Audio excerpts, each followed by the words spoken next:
ngomong-ngomongin bahasa Inggris, itu nggak akan ada habisnya. Dan bagi beberapa orang, belajar bahasa Inggris itu ngebosenin kalau belajar sendiri. Karena kita nggak punya tutor, kita nggak punya teacher.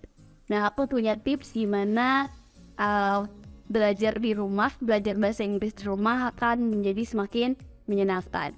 So, keep watching! Well, hello everyone, welcome back with me Miss Ara on Titik Nol English Class.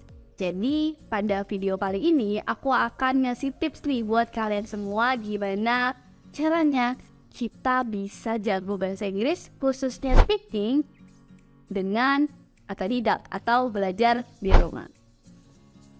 Well, sebenarnya untuk my generation ya, especially gitu, kayak misalkan millennial generation atau Gen Z, itu kita udah enak banget sih punya. Kenapa aku bilang enak? Karena teknologi bener-bener udah berkembang pesat gitu kan, dimana kita udah bisa akses segala informasi itu dengan mudah, dengan sangat mudah, karena udah banyak platform, udah banyak website, udah banyak aplikasi-aplikasi penyedia layanan belajar gitu. Nah, ngomongin masalah penyedia layanan belajar, jadi kayak kalau kalian mau belajar bahasa Inggris juga nggak usah repot-repot lagi, karena udah banyak banget aplikasi belajar bahasa Inggris yang itu nggak kalah keren daripada kalian belajar di tempat kursus gitu. Well, langsung aja nih, gimana sih sebenarnya caranya kita jago speaking meskipun kita belajarin dari rumah? Yang pertama itu adalah kalian cari dulu nih, kayak misalkan sumber atau aplikasi yang emang cocok buat kalian. Karena gini ya guys, sekeren-kerennya aplikasi, sebanyak apapun orang yang download itu aplikasi, kalau kalian gak suka sama metodenya, percuma. Jadi yang harus kalian temui itu adalah aplikasi mana nih yang kira-kira cocok untuk cara belajar kalian, website apa yang kira-kira metodenya itu masuk ke otak kalian gitu.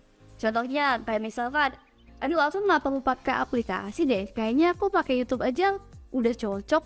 Kayak misalkan aku pakai channelnya Vicky Maki, kalau dia lagi ngobrol sama orang luar juga udah cocok. Ya udah, nggak apa-apa. Yang penting yang pertama kalian nemu nih source buat kalian belajar speaking. Terus yang kedua, yang namanya speaking, mau sebanyak apapun vocab kalian, mau sejago apapun pronunciation kalian, mau serapi apapun grammar kalian, kalau kalian nggak ngomong, itu percuma. Sangat percuma. Karena vocab kalian itu akan terpendam, dan kalian akan lupa dengan seiring berjalannya waktu gitu kan, dan vocabnya nggak dipakai.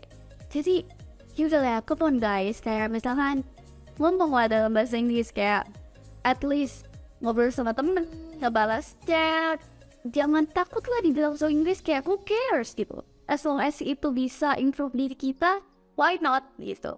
Karena udah banyak banget aplikasi ngobrol sama bule atau sama foreigner gitu. Kalian tuh bisa tuh gunain aplikasi-aplikasi tersebut biar makin keren bahasa Inggrisnya. Kalau misalkan takut ngomong sama orang Indonesia yang bisa bahasa Inggris, ya udah download aplikasi aja gitu. Tapi jangan lupa praktis setiap hari.